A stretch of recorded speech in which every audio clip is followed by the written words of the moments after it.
ఇది శ్రీకాకుళం జిల్లా రణస్థలం మండలం పైడి భీమవరం గ్రామం.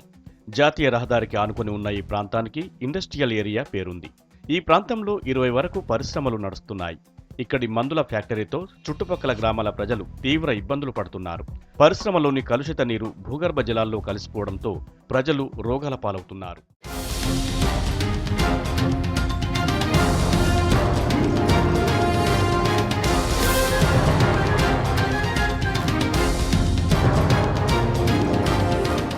ఫ్యాక్టరీల నుంచి వచ్చే వ్యర్థ పదార్థాలతో ఇక్కడి ప్రజలు నరకం అనుభవిస్తున్నారు. రక్తహీనత, ఊపిరితిత్తులు, కిడ్నీ రోగాలతో బతుకు భారంగా వెళ్లదీస్తున్నారు. రణస్థలం మండలం బంటుపల్లి, కంబాలపేట గ్రామాల ప్రజలు యునైటెడ్ బేవరేజ్ పరిశ్రమతో తీవ్ర ఇబ్బందులు ఎదుర్కొంటున్నారు. కలుషిత నీరు కారణంగా పంటలు కూడా నాశనమవుతున్నాయని వాపోతున్నారు. ఇప్పుడు ఫ్యాక్టరీ వాళ్ళ నుంచి మాకు కలుషితమైన వ్యర్థ పదార్థాలను విడుదల చేసి గ్రామానికి విపరీతమైన నష్టం జరుగుతుంది. వాళ్ళు విడుదల చేసినటువంటి నీటి వలన చెరువులన్నీ పాడవుతున్నాయి.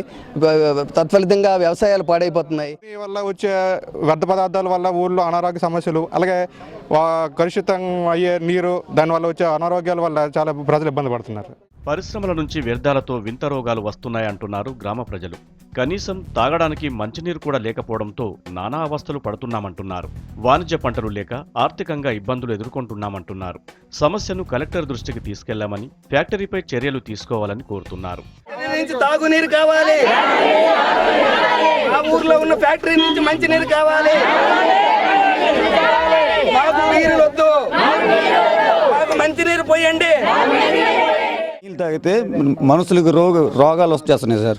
తర్వాత ఈ స్నానాలు చేసినా ఏం చేసినా ఎలర్జీ లేక దురదలాగా వచ్చేస్తున్నాయి సార్. తర్వాత ఆ కంపెనీ వల్ల బాయిలర్లో కాల్చిన వేస్ట్ బూడిద ఏమవుతుందంటే ప్రజలు ఎవరెల్లా కంటిలో పడిపోయి దురదలాగా వచ్చేసి ఆపరేషన్ వరకు వచ్చింది సార్. ప్రైమరీగా 3 ఏరియాస్ సిఎస్ఆర్ యాక్టివిటీస్ చేస్తామండి. Water, education, medical. అవి మనం ఈ ప్రోగ్రామ్స్ మనం స్టార్ట్ చేస్తాం, కంటిన్యూ చేస్తున్నాం, అలాగే కంటిన్యూ చేస్తాం. మీరు స్కూల్కి అడిషనల్ రిక్వైర్మెంట్ అది కావాలన్నారు, నేను బడ్జెట్ ప్రపోజల్ అది వర్కౌట్ చేసి అది కూడా నేను చేస్తాను. తమ బతుకుల్ని ప్రశ్నార్థకంగా మార్చిన పరిశ్రమను ఇక్కడి నుంచి తరలించకపోతే పోరాటానికి సిద్ధమవుతామని గ్రామస్తులు హెచ్చరిస్తున్నారు.